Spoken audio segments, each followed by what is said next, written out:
সামাজিক যোগাযোগ মাধ্যমে ঢাকা মহানগর উত্তর বিএনপি সংগ্রামী আহ্বায়ক জনতা আমনুল হক ভাই সহ আমাদের বিএনপি এবং সংগঠনের নেতৃবৃন্দের বিরুদ্ধে সামাজিক যোগাযোগ মাধ্যমে প্রোপাগান্ডা চালাচ্ছে এনসিপির নিষিদ্ধ ঘোষিত সংগঠন ছাত্রলীগের নেতৃবৃন্দ যারা এনসিপিতে প্রবেশ করছে তারা এবং শিবিরের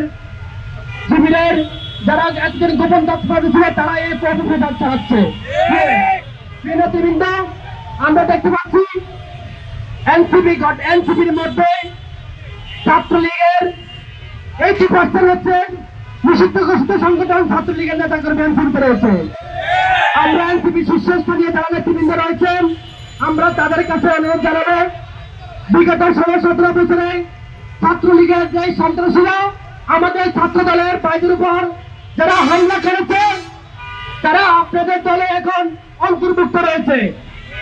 আমরা জাতীয়তাবাদী ছাত্রদল দাবি জানাচ্ছি আপনারা তাদেরকে দলে নেবেন না, আপনাদের দলে তাদেরকে বিড়াবেন না, কারণ তারা বিগত খুনিয়া সিনার সময় ফ্যাসিস্টের সময় তারা আমাদের দলীয় ভাইদের উপর কি পরিমাণ হামলা নির্যাতন তারা করেছে। তাই আমি ছাত্রদল ভাইদেরকে বলবো এই ছাত্রলীগের নিষিদ্ধ ঘোষিত ছাত্রলীগের যারা রয়েছে এনসিপি হোক যে দল হোক তাদেরকে কোনোভাবে ছাড় দেওয়া হবে না। আমরা জাতীয়তাবাদী ছাত্রদল ঢাকা মহানগর পশ্চিম ছাত্রদলের নেতৃবৃন্দের এক বিন্দু রক্ত থাকবে ছাত্রলীগের নেতৃবৃন্দকে আমরা ইনশাল্লাহ প্রতিহত করবো।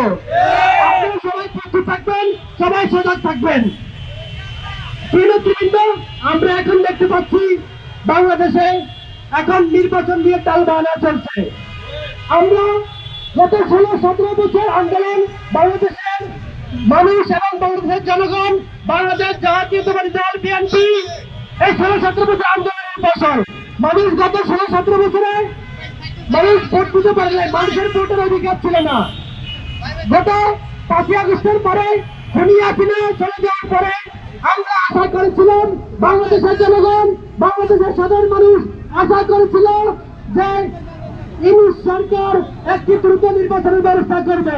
বিগত 16-17 বছরে যেভাবে আন্দোলন আমরা করেছি সাধারণ মানুষকে নিয়ে আমরা আগামী দিনে নির্বাচনের জন্য প্রয়োজন হলে মানুষের ভোটাধিকারের জন্য আমরা আবার রাজপথে নামবো। ছাত্রদল সামনের সারি থেকে নেতৃত্ব দিবে ইনশাল্লাহ।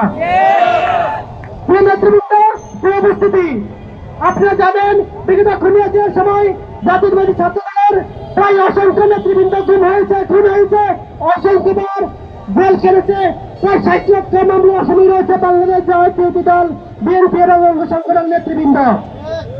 আজকে 16-17 বছর আন্দোলনের ফসলই আজকে হচ্ছে ইউনূস সরকারের যে সরকার রয়েছে বিএনপির ফসল এটা। তো আপনারা সবাই সতর্ক থাকবেন, ছাত্র দলের বাইরে সতর্ক রাখবেন। আপনারা ছাত্রলীগের যেখানে পাওয়া যাবে সেখানে গড়ে তোলা দেওয়া হবে। আপনারা ভাইকে দিবেন, আপনারা আইন হাতে তুলে নেবেন না। আপনার নিকটস্থ থানায় ছাত্রলীগ হোক যুবলীগ হোক আপনারা দেখলে আপনার নিকটস্থ থানায় আপনারা অবগত করবেন, তাদেরকে আপনারা সেনাবাহিনী রয়েছে তাদেরকে অবগত করবেন। তারা যদি কথা না শুনে আপনারা গলা তোলাই দিয়ে তারপরে বাকিটা আপনারা হিসাব দিতে নেবেন। এই মুহূর্তে আমাদের মাঝে বক্তব্য রাখবেন ঢাকা মহানগর পশ্চিম ছাত্রদলের সংগ্রামী সভাপতি আন্দোলন সংগ্রামের ছাত্র নেতা মোহাম্মদ